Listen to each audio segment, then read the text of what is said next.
Hi guys. So నేను ఇక్కడ చూపిస్తున్న పిక్ వచ్చేసి one of the state level kabaddi player అనమాట. ఈయన రీసెంట్గా చనిపోయారు. The reason of cause of death ఏంటి అంటే ఒక కుక్క కరవడం వల్ల, ద డాగ్ బైట్ అనమాట. సో ఈయన ఒక కుక్కని ప్రొటెక్ట్ చేద్దాము డ్రైనేజ్ నుంచి అని అనుకున్నారు. సో అన్ఫార్చునేట్గా అది ఆయన్ని బైట్ చేసింది అనమాట. అలా బైట్ చేయడం వల్ల ఏంటి అంటే ఈయనకి ర్యాబీస్ అనేది ఎఫెక్ట్ అయింది.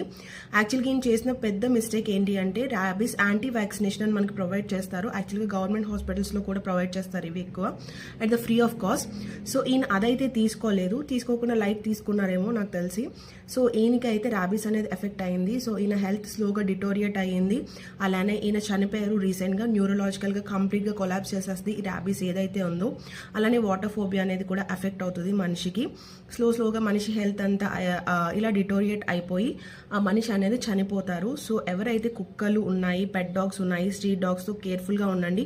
అలానే ఎవరికైతే పెట్ డాగ్స్ ఉన్నాయో కనీసం అది కరిచినా కూడా చిన్న వాట్ వి సే స్కార్ పెట్టినా కూడా definitely you have to go for vaccination. Kids ఉన్న వాళ్ళు ఎక్స్ట్రా కేర్ఫుల్గా ఉండండి. వాళ్ళు చెప్పరు మనం తిడతామని, మనమే కొంచెం ఎక్స్ట్రా అబ్జర్వేషన్ పెట్టుకొని కుక్కలు ఉన్న చోట వాళ్ళని కేర్ఫుల్గా చూసుకోండి.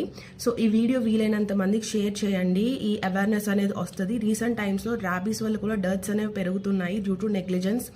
అలానే కొంతమందికి అవేర్నెస్ లేక మనం చాలా ఫన్ వీడియోస్, చాలా వీడియోస్ షేర్ చేస్తాము. సో ఇలాంటి వీడియోస్ షేర్ చేయడం వల్ల మన ఫ్రెండ్స్, ఫ్యామిలీ అలానే లవ్డ్ వన్స్ని లైఫ్ సేవ్ చేసిన వాళ్ళం అవుతాము. Thank you so much. I hope you like the video. Thank you.